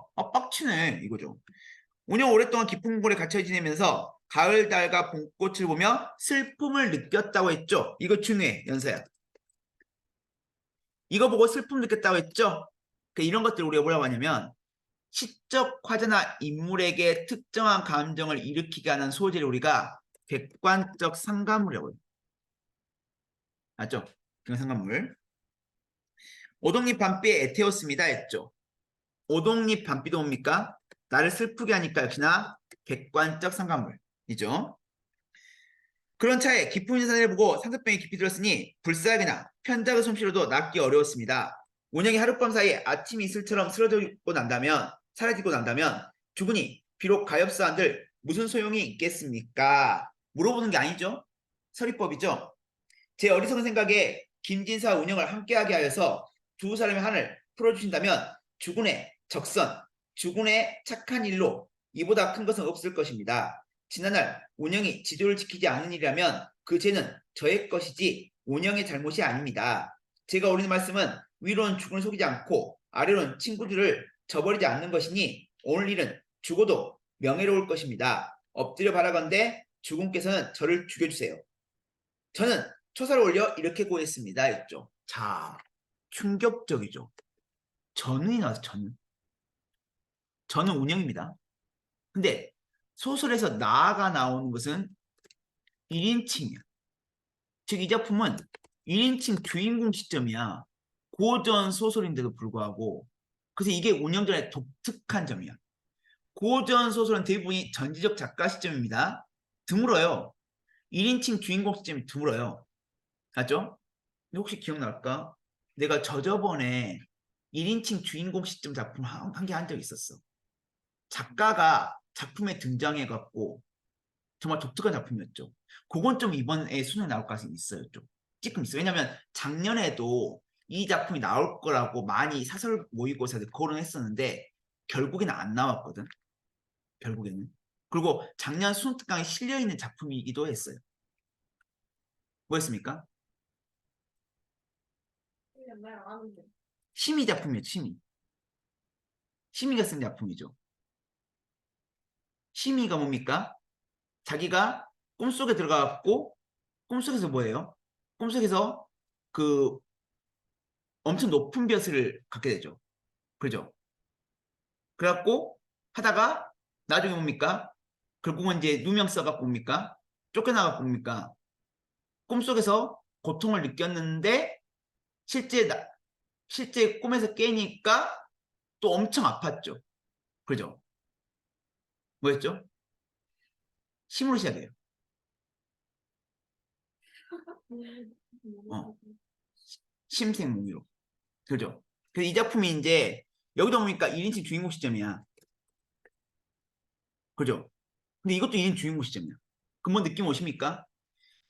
이 감이 왠지 고전 소설로 옵니까? 고전 소설로 이런 어떤 독특한 어떤 메커니즘을 갖고 있는 작품이 나오지 않을까 하는 거죠. 근데 이건 내가 말할게. 뭐냐면 내가 지금 매년 모의고사 지도를 하고 있는데요. 내가 맨날 내가 뒤통수를 맞았어. 뭐냐면 항상 고전 소설이 쉬운 게 나와. 쉬운 게. 너무너무 쉬운 게. 맞죠? 이런 복잡한 메커니즘이 있는 뭔가 의미 있는 작품이 나온 게 아니라 엄청 단순한 작품이 나와요. 단순한. 왜냐면 그 이유는 뭐냐면 고전 소설이 워낙 어려워. 뭐가 어렵냐면 옛날 말로 돼 있기 때문에 해석이 잘 안 되잖아, 솔직히. 그래서 항상 고전 소설의 불문율인데 고전 소설은 줄거리 문제를 꼭 내요. 왜냐 애들 줄거리를 파악을 못 해. 왜냐 고전 소설은 이 용어 자체가 좀 옛날 용어들이잖아요. 그래서 읽어내기 힘들어. 그래서인지 출제자들이 좀 줄거리를 좀 쉬운 걸 많이 내더라고. 박태부전 같은 게 있잖아요. 그런 쉬운 걸 내더라고요. 그래서 제가 몇 년간 제가 제 경험을 비춰봤을 때 이게 나오면 좋아. 이 운영도 상당히 좋은 작품이거든요. 근데 이렇게 고전 소설답지 않은 좀 신박한 작품 잘 안 내고요. 좀 일반적으로 평범한 걸 내더라고. 게다가 좀 내가 그 평가원 출제경을 보니까 좀 시대적 배경이 드러난 작품 많이 들어가. 시대적 배경. 맞죠? 그러니까 아마도 박태본전도 이 박태본전도 그 인현왕후 피해 사건 알죠? 숙종이 인현왕후 쫓아냈잖아. 그와 관련 사건 관련된 작품이 박태보전이었거든요. 그래서 올해도 역사 관련된 작품이 나오지 않을까 싶어요. 역사. 근데 이 운영전은 역사 관련된 작품 아니거든요. 맞죠? 그래서 제가 이쪽 이감 강의하다가 역사 관련된 소설을 언급하면 제가 그때 좀 약간 의미 있게 다뤄줄게요. 아시겠죠? 근데 운영전은 상당히 매력적인 작품이에요. 다양한 그 표현 기법이 쓰였어. 아까 꿈도 출제관수 1이고요. 그죠? 그 여기도 지금 시점도 진짜 독특하잖아. 또 독특한 점 또 있습니다. 봅시다, 계속. 그래서 운영의 초사로에서 뭐라고 했냐면 죽은 은혜는 삼가 받아갔건만 은혜가 크다는 거죠. 정절을 지키지 못한 것이 저의 첫째 죄이며 지난 제가 지은 시를 주군이 의심했을 때 다른 데로 아뢰지 않은 게 두 번째이고 거짓말한 거죠. 죄가 없는 공녀들이 저 때문에 함께 죄를 잊게 된 것이 세 번째입니다. 이 같은 큰 죄를 지었으니까 제가 무슨 면목을 살겠습니까? 혹시 죽음을 늦추신다 해도 마땅히 죽겠습니다 했죠. 대구는 저의 초사를 모두 읽고 잘하는 초사를 다시 펼쳐서 읽더니 노기가 다소 누그러뜨려졌어. 화가 좀 풀린 거야. 대구는 마침내 저만 별당해 가지고 다른 사람들은 풀어줬대요. 그래서 제가 목숨을 끊었죠. 그 다음에 진사가 붓을 들어 운영이 회상한 N일을 기록하니 그 내용이 매우 자세하다 했죠. 저 뭡니까? 운영이가 과거에 있었던 이야기를 말한 다음에 다시 현재로 돌아왔죠. 그죠? 이게 뭡니까? 역순행적 구성이야. 입체적 구성이야. 몽타주야. 교차야. 이거야. 이거야. 다 이거 연세가 똑같은 말이야. 선생님 그동안 모의고사 나온 말을 다 모아놓은 거야. 근데 얘들아, 이것도 이 운영들의 독특한 점이야. 일반 고전 소설은요, 절대 과거와 현재를 교차시키지 않아요. 순행적 구성이 거의 99%가. 근데 이건 이 구성점에 있어서입니까? 좀 독특한 작품이에요. 그래서 이거 낼 게 많아. 근데 내 느낌에 너무 좋은 작품이 안 나올 것 같아. 왜냐면 매년 좀 이런 복잡한 표현 기법이 쓰인 걸 잘 안 내더라고. 이상한 게. 역사와 관련된 게 되더라고요. 소설을. 알죠? 그 봅시다. 진사가 붓을 들어 운영이 해상한 인일을 기록하니 그 내용이 매우 자세하였다. 두 사람이 서로 마주보며 슬픔을 억누르기 보다가 운영이 진사에게 말했다. 그 뒤의 이야기는 난궁께서 말씀하세요. 이에 진사가 운영의 뒤를 이어서 이야기를 시작했다. 대박. 현아야, 심지어 이 작품은요. 서술자 교체돼요. 근데 이런 고전소설이 있게 없게 없습니다. 진짜 독특해 운영자는. 낼 게 엄청 진짜 많아. 낼 게. 운영위에서 김진사로 바뀌어요. 그리고 김진사가 또 2인칭 주인공 시점입니다. 맞죠? 주인공 바뀌어, 이게 소설자 바뀌어. 근데 이런 건 현대 소설도 없어요, 거의. 드물어. 맞죠? 운영이 자결한 뒤에 궁중 사람들 가운데 어머니 이른 듯 통곡하지 않은 사람이 없었습니다. 통곡 소리가 궁문 밖까지 들려서 저 역시 1인칭 주인공이죠. 그 소리를 듣고 오랫동안 기다리고 말았습니다.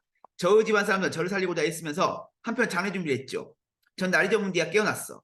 그리고 생각했어. 일은 이미 끝나버렸다. 남은 재산을 팔아갖고 부처님께 공양하리라는 운영의 부탁이나마 지켜 구체 떠도는 훌륭을 이루하리라 해갖고 운영이 남긴 걸 다 팔았거든요. 그리고 쌀 40석 마련해갖고 이걸 특이에게 맡겼어. 믿고 맡길 한이 없어서. 이게 어리석은 거죠. 아니 자기에게 사기친 놈한테 다시 부탁하는 거야. 너 지난해 죄를 모두 용서할 테니까 이제부터 충성하겠냐. 아니 특히 또 어떻게 합니까? 또 거짓말 쳐요 이 나쁜 놈이. 특히 엎드려 울면서 뭡니까? 제가 비록 어리석고 둔하지만 아무 감정도 없지 않습니다. 제재는 머리카락 다 뽑아도 셀 수가 없는데 저를 용서해 주신다니 이건 죽은 나무에 잎이 나고 해골에 새살 돋는 것 같습니다. 어찌 진사님을 위해서 목숨 받지 않겠으며 하면서 거짓말을 쳐요. 네가 한번 가주겠느냐 했어. 그러니까 상감 분부를 받들겠습니다 해갖고 특히 절에 올라갔어. 근데 운영이 재산 지내지 않고 볼깃장만 두드리면서 누워있다가 스님 하나를 불러서 말해요.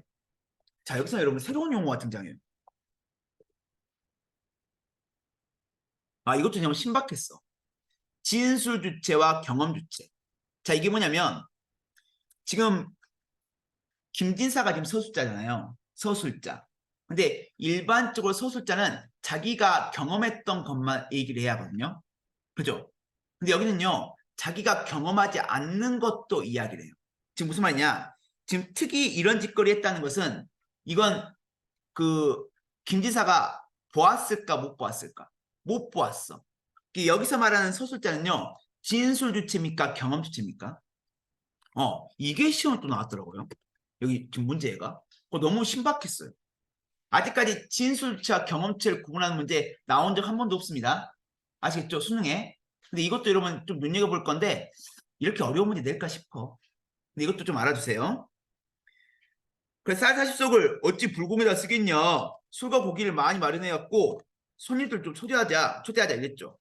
특히 승방이 머문 지 10일 지나도록 도무 제사 지낼 뜻이 없자 스님들은 모두 분했어. 그럼 마침 제사 지낼 날이 되자 여러 스님들이 말했어. 불공에는 공양하는 분의 정성이 중요한데 너 시내물에 가갖고 목욕 좀 하고 와라 이랬거든요.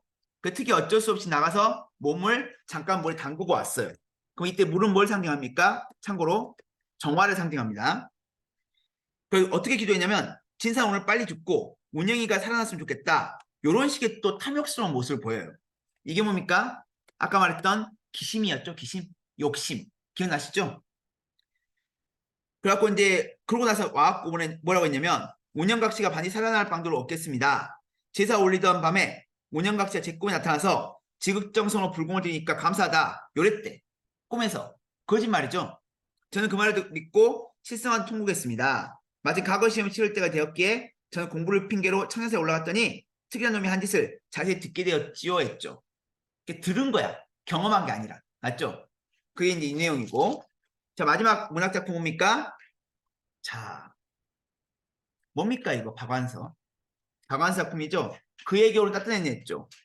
이게 뭐냐면 얘들아. 전후문학입니다. 벌써 5번째야.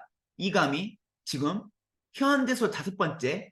이거 전쟁을 다루고 있죠. 한국전쟁. 한국전쟁도 어떻게 합니까? 여기 나오는 그 여자아이가 뭡니까? 자기 동생 뭡니까? 수인이. 이 수지가 주인공인데 수인이 오목이를 뭡니까? 손을 놔버리죠. 왜? 거추장스러우니까. 뭡니까? 피란 가고 있잖아, 피란. 전쟁을 피란 가고 있잖아요. 근데 이 어린 것이 수인이가 오목이가 어린애라서 자기가 스스로 걷지 않으려고 해. 왜냐? 업히려고 해. 그러면 점점 느려지잖아요. 그러니까 결국에는 손을 놔갖고 버려버립니다. 맞죠? 그런 내용이야. 근데 왜 그랬습니까? 당신은 한국 전쟁이었어. 그럼 뭐가 중요합니까? 가족이 중요합니까? 사는 게 중요합니까? 그렇죠. 생존이 가족보다 중요한 거야. 즉 작가는 뭘 비판한 겁니까?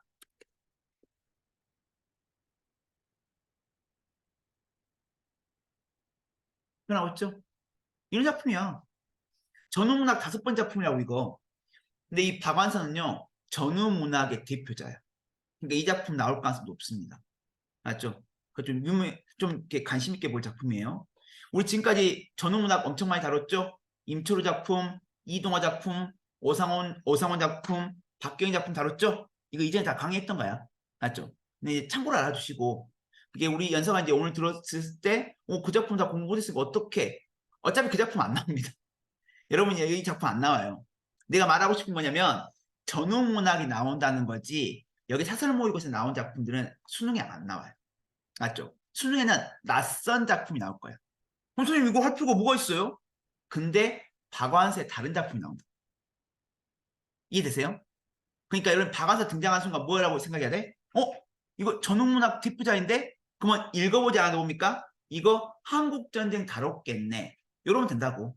우리가 여러분 느끼지만 문학작품은 주제만 알아도 반은 해석한 겁니다. 맞죠? 우리가 틀리는 경우가 뭐냐면 문학작품의 주제를 엉뚱하게 해석하고 많이 틀려요. 맞죠? 지금 나는 그 힌트를 주는 거야. 여러분 뭡니까? 이동화나 박병리나 임철우나 또는 오상원이나 또 박완서 등장 뭐라고요? 전후문학. 난 지금 이 말을 하고 있는 거야. 이 작품이 중요한 게 아니라. 오케이? 봅시다. 실상 7살의 나이는 어른도 먹을 것이라면 덮어놓고 치사스러울 수밖에 없는 난리통에 2살 토울밖에 안 되는 동생에게 먹을 것을 모두 양보하고 의젓하게는 가당치도 않은 나이가 7살이야. 겉으로 착한 언니 노릇을 제 아무리 훌륭하게 연기했다고 할지라도 속으로 상처까지 없었다 이거죠. 이거 지금 누가 하는 말이야? 서술자가 하는 말이죠. 서술자가 직접 개입해왔고 7살에 대해서 말하면서 뭡니까? 이 수지가 어떤 마음이었다는 걸 말해주고 있죠. 이거 뭡니까? 인물심리 강조죠. 서술자 직접 개입 제가 몇 시간 훈련시키고 있는 거 여러분 아시죠? 서술자 직접 개입하고 엄청 여러 가지 행동하잖아요. 자, 이 작품은 또 있잖아. 재은아. 이것도 연습할 수 있는 중요한 작품이야. 다양하게 서술자가 직접 개입해요. 봅시다. 일단 첫 번째 기능은 인물심리 강조하고 있어요. 수지가 어떤 마음이었다. 봅시다. 수지는 어머니가 먹을 거 외에 갖고 싶어하는 단 하나의 것을 양보하지 않음으로써 스스로의 상처를 달래려고 하였다. 이게 뭡니까? 음표주박이야. 맞죠? 근데 이게 또 이 작품에서 엄청 중요한 소재야. 이 음표주박 놀이개는 뭡니까? 이 수지에게는 뭡니까? 수지에게는 이게 이제 죄악의 씨앗이 돼요. 이걸 줘갖고 이 오목이가 수인이가 한눈판 사이에 뭡니까? 도망쳐 버리거든. 그지만 이 수인이 오목이죠. 오목이는 이게 뭡니까? 불행의 씨앗이야. 맞죠? 이게 음표주박 놀이개의 소재의 상징적 의미입니다. 수지가 그것만 내주지 않을 거라는 것은 너무나 확실하기 때문에 오목이도 그걸 갖고 싶은 것은 잘 참아냈어. 참으로써 그건 대단한 보물이 돼갔어요. 두 계집의 미묘한 갈등이 꼭 은행할 만한 은표주박에게 값으로 따질 수 없는 진귀한 보물 노릇을 시키고 있었어. 이게 은표주박은 별로 가치가 없거든. 둘이가 서로 갖고 싶어 하니까 이게 보물처럼 돼버린 거야. 그래서 오목이는 그걸 한번 만져보는 꿈을 자주 꾸었고 추진은 그걸 잃어버리는 꿈을 꾸었다 했죠. 자, 이때 꿈얘기는 뭡니까? 또 나왔죠, 꿈. 앞으로 그렇게 될 거라는 거잖아. 이거는 그래서 애지몽이야. 아까 여기 나왔던. 앞니를 예견해 주는 거예요. 그죠? 그래서 어목의 길몽이 수직의 흉몽이었다. 그 대단 은표주먹 놀이개를 꺼내보는 수지의 얼굴에 마음이 얼음장 같은 어른의 미소가 감돌았다. 왜 웃고 있습니까? 내가 살기 위해서 동생을 이거 갖고 속여야겠구나. 이 생각하고 지금 미소 띄고 있는 거야. 그게 보물이 아니란 극비를 실은 진작부터 알고 있다는 듯이 노련한 표정이었다. 그러나 곧 먹을 것을 빼앗길 때 같은 애처로운 체념과 언니다운 양보심을 체일대나 발휘한 착하디 착한 얼굴로 그걸 오목이 손아귀에 쥐어주었다. 너 가져. 오목이는 악착같이 휘어잡았던 언니의 옷자락을 스르르 놓고 두 손으로 그것을 받았다 했죠. 옷자락 놓으면 돼야 안 돼요? 안 되죠. 그럼 길을 잃어버리잖아. 지금 뭡니까? 옷자락은 생존의 수단이고요. 이 음표조 뭡니까? 이건 생존을 방해해요. 맞죠? 여기 한눈파라 결국은 언니를 놓쳐버려요. 그래갖고 영영 뿌리가 터져버려요. 아니, 헤어져 버려요. 그게 뭐라는 걸 확인하자 그걸 가지라는 말이 믿기지 않아서 언니를 쳐다봐. 언니가 뭐라고? 너 가지라니까 정말? 어머니 그 꿈같은 사실에 조치해서 청홍의 칠보분이가 신비하게 반짝이는 은표 조각을 두 손에 애무했다. 오목조목한 예쁜 얼굴이 기쁨으로 빛났다. 마지막 피나민의 물결이 경화처럼 드센 한가운데서 일이었다 했죠. 수지는 자연스럽게 오목의 손목을 놓쳤다. 혼자가 된 수지는 허둥지둥 사람 사이에 휩싸여 오목이로부터 빨리 멀어져 버렸어요. 도망친 거죠. 넘어서려다가 하마터면 넘어질 뻔했어. 동생의 손목을 놓치고 따로따로가 된 지 얼마인지 문득 수지는 동생을 일부러 부르기 시작했어요. 근데 그것도 오목이라고 부르지 않고 수인이라고 불렀어. 근데 이 수인은 오목이가 모르는 이름이야. 족보상 이름이야, 족보상. 그래서 이미 동생과 멀을 대로 멀어진 뒤였지만 동생이 가까이에 있대도 알아듣지 못했을 것이다. 수인은 동생의 본명이었지만 호적에만 그렇게 올랐을 뿐 식구들도 그 이름을 부르지 않았거든. 그럼 이것도 뭐 하는 겁니까? 소설자가 직접 개입하고 있죠? 이건 소설자가 지금 뭐 하고 있어요? 인물 심리를 강조하고 있습니까? 아닙니다. 이건 추가 정보를 제시하고 있어요. 수인아 그렇게 목맨 소리로 동생을 찾아 헤맸어. 오목이라는 이름 입에 오른 호칭 대신에 호주상 이름을 왜 하필 그때 떠오르니 모를 일이었다. 그 이름은 항상 중에 생급스럽게 떠오른 이름 같기도 하고 미리미리 계획된 용의도 한 음모의 일환 같기도 했다. 뜨거운 피가 흐르는 심장에 차가운 비수가 꽂히듯이 무참하게 강교한 지혜가 자신을 관통하는 것을 추는 어린 마음도 분명히 느끼고 있었다 했죠. 즉 이때 뜨거운 피가 흐르는 심장은 뭡니까? 가족에 대한 사랑. 차가운 빛은 뭡니까? 생존에 대한 본능. 이게 생존에 대한 본능이 뭡니까? 가족에 대한 사랑을 이겨버린 거야. 중략 이후에 가끔 목구멍으로 끄륵끄륵 이상한 소리 내며 혹시나 하는 표정으로 주위를 두리뭉거리며 동생 찾는 일을 단연 못할 때마다 할머니도 덩달아 쇳된 소리를 냈다 했죠. 근데 이거 투명 뭡니까? 일부러 지금 그러고 있어요. 일부러 찾는 척하고 있습니다 지금. 그죠? 오모가 그러나 아이만도 못하기 싫어서 괜히 그래보는 말마금이 지나지 않았다. 이미 피난민들은 드문드문해져서 길 잃은 아이가 휩쓸려 다닐만 하지 않았다. 할머니도 수지도 똑같이 거짓말쟁이였다. 다만 할머니의 것이 허술한 데 비해서 수지의 거짓말은 완벽했다. 수지는 문득문득 자기 자신까지 속여 먹을 수가 있었다. 마치 어떻게? 자기가 진짜 찾고 있는 것처럼. 자기가 속았어. 길 잃고 헤맬 오목이를 생각할 때마다 치받친 소름은 절절했고 가슴을 내리는 가뜻도 동생을 놓쳤기 때문인지 일부러 놓았기 때문이 아니었다. 실상 그 판국에 어서 사지를 벗어나 살 길을 찾아야 한다는 진명 외의 것은 모조리 거짓이라도 그만이었다. 살 길은 오로지 어서 발길 뒤쪽에서 앞서간 피난의 대열을 쫓는 일뿐이었다. 나리통에 골 끝난 것처럼 무서운 일이 없었다 했죠. 자 여기서 있잖아. 또 중요한 거 나오죠. 자 실상부터 뭡니까? 없었다까지. 그때는 생존이 더 중요하단 거야. 생존이. 자 그럼 이것은 서술자의 직접 개입 중에 뭐냐면 인물행위 동조예요. 즉 작가도 뭡니까? 서술자도 이걸 인정하는 거라고. 맞죠? 벌써 세 번째 기능 나왔습니다. 오목이 잃어버린 일이 그토록 수월할 수 있었던가? 생전 처음 볼 만큼 많은 사람들의 아비규환 때문이었는데 언제 그럴 때나 쉽게 국도는 쓸쓸하게 비어있었다. 국도까지 나가면 피난 대열에 뛸 수 있으라고 생각했던 수진의 식구들은 크게 낙담했어. 쫓아갈 수 있을 거라 생각했거든. 근데 이미 오목이 때문에 많이 지금 뒤처진 상태야. 많이 지금 늦춰진 상태야. 오목이 고년 때문이니까 잘 없었다. 그런 애물단지는 이러고 있어. 할머니가. 손녀가 없어진 걸 다행으로 여기고 있어요. 할머니 그들이 낙오하게 된 탓을 오목에 뒤집어 씌우며 저주도 서슴지 않았다. 그들처럼 처진 피난민이 아주 없는 것은 아니었다. 드문또 만났다가도 곧 헤어졌다. 황망하게 그들을 앞지러 왔기 때문이다. 그들은 수지 때문에 아무래도 어른들끼리 걸음만 못했다. 그럴 때마다 할머니는 오히려 오목이 없어진 걸 터놓고 다양스러워했다. 오목이 고년 잘 없어졌지. 걸리기에도 없고 가기에도 단지 빠른 나이거든. 단지 빠르다는 것은 애매하다. 이런 뜻이에요. 애매한 나이거든. 피난통에 5살의 나이는 걸릴 수도 없을 수 없는 애매한 나이라는 의미밖에 지니 못한데 수지는 전율했다. 그러나 곧 속으로는 미소하면서 편안해졌다. 자기 역시 7살 된 지 며칠 안 됐고 걸음이 시원찮아 지금 식구들 뒤처지게 하고 있었다. 자기 역시 할머니가 마음 한번 먹기 따라서 얼마든지 버려질 수 있다는 생각이 수지를 두렵게 하기는커녕 오히려 편안하게 했다. 왜냐고? 수지는 공모자를 만난 것 같이 느껴졌거든. 그러니까 혼자만의 잘못이 아니라고. 모두가 한 통속이라고. 그러면 죄책감이 덜어지겠죠? 그러니까 마음이 편안해졌다 이거야. 이게 이제 박완서의 이제 바로 그의 겨울은 따뜻했네. 그런 내용이죠. 그러니까 전후문학의 어떤 전쟁 속에서 어떤 그 인간성 상실을 잘 표현한 작품이고요. 그러니까 비문학 이쪽 봅시다. 비문학은 있잖아요. 오늘 좀 이렇게 특별한 게 없어요, 사실. 심심해. 첫 번째 봅시다. 이쪽 보면 간단하게 중요한 내용을 언급해 줄게요. 연서야. 자, 이 아그리파는 뭐냐면 아그리파는 인신론적 회의주의자예요.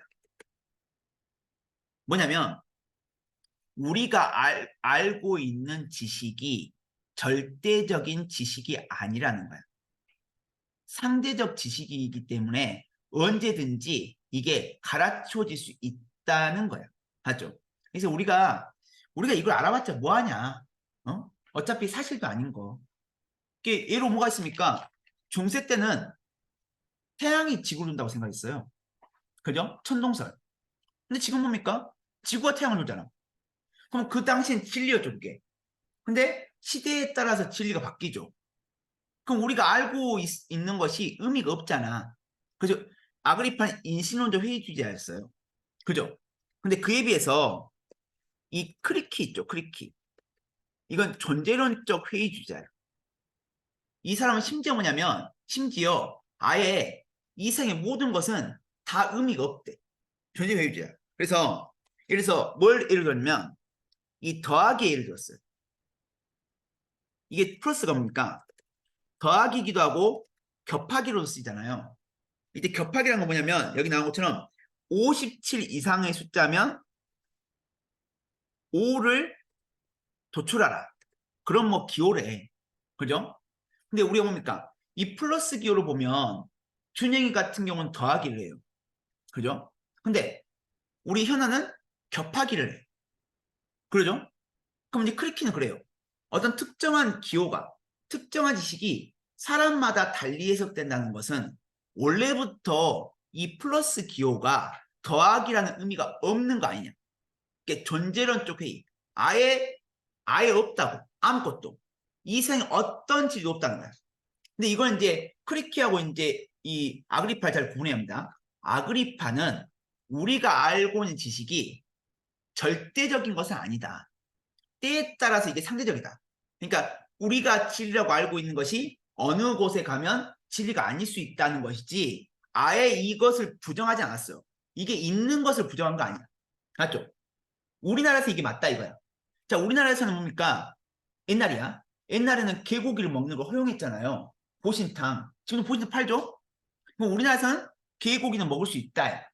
근데 프랑스 같은 유럽 같은 데 뭡니까? 거기는 불법이야. 개를 먹는 게 불법이라니까, 얘들아. 그러면 나라에 따라서 어떤 진리가 때로는 진리일 수도 있고 아닐 수도 있지. 그러면 이게 이제 여러분 인신론적 회의주자야. 우리가 알고 있는 것이 진짜 진실일까? 요거야. 근데 크리키는요, 아예 진리 같은 거 아예 없다고.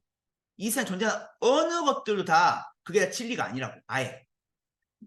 아그리파는 이건 진리일 수도 있다는 건데 때에 따라서 아예 크리키는 그걸 다 부정했어요. 그죠? 근데 이제 이거에서 뭡니까? 이 크리키에 대해서 반박한 사람이 있죠. 그게 뭐냐면 목적론적 언어 이론자. 자, 이 사람은 어떻게 반박했냐? 잘 들어보세요. 우리가 플러스 기호가 있잖아요. 그럼 이 플러스는 뭐냐면 점점 숫자가 커지는 거죠. 그러면 재은이가 앞으로 생존하기 위해서는 이 플러스 기호를 더해가는 개념으로 생각했을 때가 더 이득이 많을까? 아니면 겹하기 기호로 생각해갖고 O를 도출하는 게 의미가 있을까? 인생에 있으면 어떤 게 도움이 돼요? 플러스가 더하기 의미로 쓰일 때이죠. 즉 뭡니까? 이 목적론적 언어 이론자들은 이 크리키에게 반박해갖고 야, 물론 플러스가 더하기 의미도 있고 겹하기 의미도 있지만 우리의 진화론적 관점을 봤을 때 나중에 이 플러스는 더하기 의미로만 고정될 것이다. 왜? 우리 인간은 생존을 위해서 진화하는 존재이기 때문이다. 라고 해갖고 이 존재론적 회의주의자를 다시 반박하면서 끝나요. 이 글이. 그래서 이 글은요. 수능에 나올 가능성이 낮은데 여기서 우리 여러분이 기억해야 할 내용은 뭐냐면 인신론적 회의주의가 뭔지 존재론적 회의주의가 뭔지 이 두 개만 구분할 수 있으면 돼요. 맞죠? 그럼 그 이론을 갖고 있을 때 나중에 수능에 혹시 이 아그리파나 크리키나 어떤 회의주의에 나왔을 때 이 배경지를 갖고서 훌륭하게 해석할 수가 있다고. 그러니까 비문학은 내가 연세에 어떻게 가르치고 있냐면 어차피 이 비문학의 내용들 중에서 다 의미가 있는 거 아니에요. 그리고 똑같이 지문이 나온 것도 아니고. 그래서 내가 어떤 식으로 가르치고 있냐면 이 지문 중에서 좀 의미 있는 거 있죠. 그런 강조해갖고 지도를 하고 이건 꼭 애호지라고 하고요. 의미가 없는 것들 그냥 간추리고 그냥 요약해갖고 그냥 이 정도만 알고 있어라 하고 넘어가고 있어. 아시겠죠? 그 다음에 여러분 두 번째 지문 보시면 이제 이게 이제 수소전인데요. 요건 별로 의미가 없는 지문이야. 자, 뭐냐면 이게 어떤 내용이냐면 핵심이 결국 우리가 에너지 있죠. 자, 에너지를 우리가 에너지를 얻을 때 있잖아. 지방산을 분해. 지방산. 그죠? 근데 이 지방산을 분해할 때 여기 두 개 나와 있는 거 있죠. FAD하고 NAD가 이 지방산을 분해를 해요. 근데 이 지방산에 뭐가 붙어 있냐면 수소가 붙어 있거든.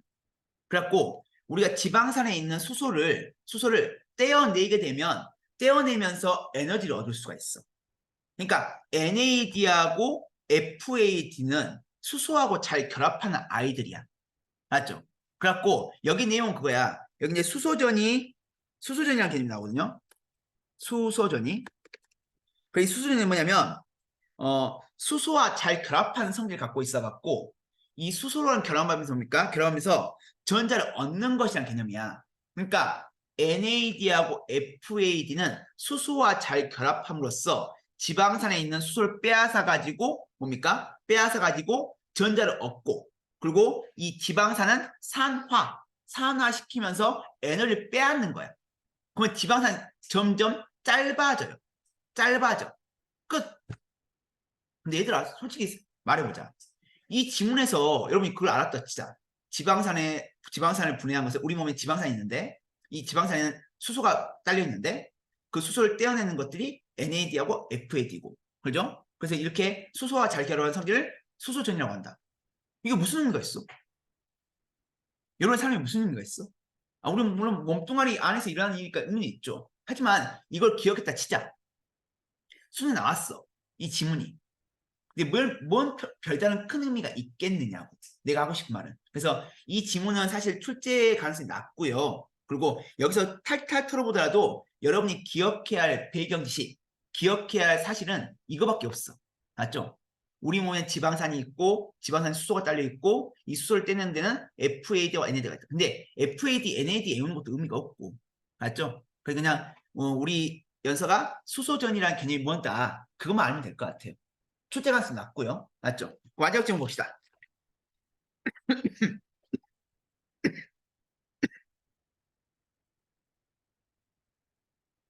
자, 마지막 질문은 이 세 개 질문 중에서 좀 의미가 있는 질문이야. 그나마 의미 있어요. 세 개 중에 혹시나 골라보자면. 왜냐면 내년에 뭐가 있죠? 선거 있어, 선거. 총선.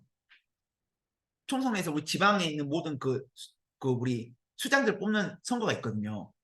그죠? 그러니까 의미가 있어. 내년 선거가 있으니까 올해 수능 때 선거 질문 나오면 나름 의미가 있거든요.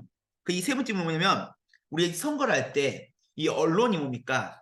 이 선거 후보자에 대해서 이 보도를 해요. 보도. 근데 보도가 두 가지 종류가 있어.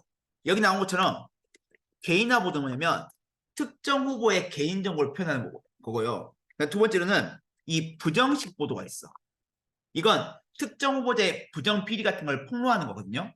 근데 이게 이제 때에 따라서는 표에 영향을 줘. 표에. 그래서 우리가 언론중재법이 있고 그 다음에 여기 보면 공직선거법이 있거든요. 자, 이것만 하나 기억하면 돼. 우리가 이제 우리 현아가 이제 후보자 나왔어. 근데 이 현아에서 나쁜 어떤 보도를 해요. 신문보도가. 그럼 현아가 이제 화가 나겠죠. 그럼 이거 보도한 거 다시 삭제해라. 정정해라. 하고 이제 언론사에 전화해. KBS나 SBS는 전화하죠. 그럼 원래 이 언론중재법에서는 3개월 이내에 이걸 신고할 수 있고 신고를 당한 3개월 동안 기간이 끝난 다음에 며칠 동안이면 이 7일 있죠. 7일 이내에 정정보도를 하면 끝나. 그럼 총 얼마 걸립니까? 시간이? 3개월하고 7일 걸려. 그럼 선거가 어떻게 돼요? 이미 끝나버려. 맞죠? 3개월 동안 신고 기간을 줘요. 이렇게 신고한 바로 7일 이내에 보도를 하는 게 아니라 3개월간의 유예 기간을 줘. 언론중재법에서는. 이게 나에 대해서 어떤 나쁜 보도를 해요. 근데 신고를 해. 그럼 3개월 동안의 유예 기간을 준 다음에 그게 끝난 다음에 그때서야 이제 언론사가 7일 동안 정정 보도를 할 수 있는 기간이 있어. 맞죠? 그러니까 이미 신고 끝나니까 의미가 있어 없어요? 없어.